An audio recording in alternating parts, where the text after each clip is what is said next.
In just under 10 minutes, Simon Parkin and Andy Peters will be here again with this morning's entertainment from Children's BBC. It starts with Heathcliff & Co., who faces up to the King of Beasts and a Cat Can Do. And then at 9:25, Nick Sanders visits the Black Country Museum, learns more about wildlife and meets a narrowboat theatre company in the last of his canal trips. More cartoons with that dab hand with the brush, Rolf Harris just after 10, and then the Playbus at 10:30 stops at the Patch Stop. And at 10:50, making good use of the things that they find, as always, it's the Wombles bumbling their way through life on Wimbledon Common. That's the lineup for Children's BBC here on BBC One. This is BBC One. Thank you. Well, parts of the south actually had some of their first rain just this last night, gone for some considerable time. It's still hanging around, roughly from the Midlands southwards. A few brighter patches. That'll continue, though, that fairly heavy rain in places to push down towards the south coast by the end of this afternoon. Elsewhere, sunshine and showers, and in many places by later this afternoon, more showers than sunshine, some of them heavy with hail and thunder and some sleet over the very highest ground. The best of the sunshine up in the west of Scotland and Northern Ireland, but a fairly chilly day to come. Some of the Pops is topping the bill this Thursday night on One. And then at 7:30, Arthur's getting all puffed up. Look, I think that's enough, love. I don't want to give anyone the wrong impression. It's for the studio lights, Arthur. I don't care. You know what those showbiz people are like. At 8 o'clock, the funny business really begins, but Compo goes a bit over the top. At 8:30, Old Cowboy capers. Don't like the sound of them drums. Oh. Sorry about that. He's not our regular drummer. After the news, Phil Cool will put a smile on your face. Joining Sir Robin Day in Question Time are the Right Honourable Tony Benn, Kenneth Clarke and Shirley Williams MPs, and Elizabeth Simmons, General Secretary for Top Civil Servants. Jim Rockford gets a Hawaiian headache at 11 o'clock. And this is entertainment to take your troubles away this Thursday night on One.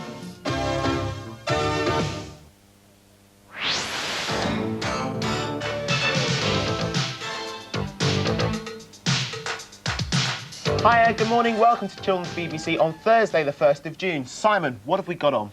Andy, well, we've got a very nice waistcoat here with a little badge so that you don't forget. Programme-wise, we start... entertainment for Thursday morning starts with Heathcliff Cats & Co in a moment. 9:25. Sad news, it's the last Sanders of the Canal, so get your hankies ready for that one. Laurel and Hardy, 5 to 10. We'll also be chatting to Simon Barnes, see how the wheelchair push is going. After the news, Rolf Harris cartoon time. Playbus stops at the Patch Stop at 10:30, and the Wombles at 10 to 11 rounds off our morning. Also, Sally Ann Marsh, who plays Lucy in Tricky Business, will be here. That's all after this morning's Heathcliff. As you can win with you. Heathcliff will be back tomorrow at the same time. Now, earlier I told you that Sally Ann Marsh was popping in. Here she is. Nice to meet you, Sally. Hello. Now, if you didn't know, Sally is from Tricky Business, which you can see every Thursday at 4:35 here on BBC One. And unfortunately, it's the last in the present series today. But Sally, first of all, tell me, how did you get the part? Well, I go to stage school, so we have an agent there, and they came round auditioning at stage school, and I got the audition through that. Right, so did you only have to go to one audition? No, I had a recall as well, so I went to 2 auditions. Right, so how old were you when you got the part? I was 16. And how old are you now? 16. So how old were you when you started acting? 6. 6, so 10 years, that's a long time to act. A long time. So what's it like at stage school? Is it really sort of like Fame, as we've seen on the Not telly? at all, no, because we have to do, on Monday, Tuesday and Wednesday, we have normal lessons, maths, English. Yeah. And on Thursdays and Fridays, that's when we do the dancing. But that's really hard work, and it's not glamorous at all. Right, I see. Now, I mean, in Tricky Business, it's all about magic and the bright and breezy shop. Did they teach you any magic at stage school? No, I learnt it all through the series. So I used to learn, like, tricks every week for the series. So was it hard to learn? Very hard, yeah. So who had you, who was teaching you? Well, we had a magic advisor called Glenn Kinsey, and he was very good and really helpful. Right. Well, I think we ought to have a look at one of the clips from today's Tricky Business, which is called Get Out of That, and it's a clip where Sally's trying to make, I think, chop off a cabbage's head, wasn't it? My second trick tonight is impossible.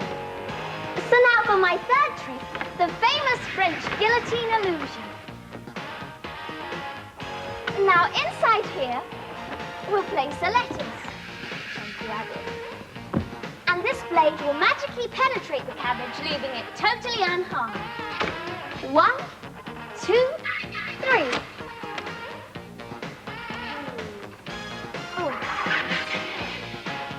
Don't say what happens, OK? But did you ever want to be a magician? I didn't, but since I've done this series, I want to carry it on as a hobby, yeah. Now, I know you're sort of multi-talented, aren't you? I mean, I think you sung the theme tune to Tricky Business. So, I mean, what was that like? It was good fun because I started singing before I did acting. So Yeah. that's like always been my favourite, but through this series I enjoy acting a lot more now. Right, I mean, would you like to make a record, go on to make a record or anything like that? Yeah, I'd love to do singing as a career, but I also like acting, so it's good to do theme tunes to series as well. So what type of programmes would you really like to do? I mean, would you like to be in a soap opera or what else? I think I'd just rather do as in situation series, like comedies and things like that, because the soap opera you get known as one part, Right. but I'd like to do lots of different Right, things. so the future's definitely in acting. Hopefully, yeah. Right, can you really do magic? Yeah, what you have to do though is you have to say the magic word. Right, is it Children's BBC? No? What's the magic word? Abracadabra. Oh, Sally, that's absolutely brilliant. Now, Sanders on the canal.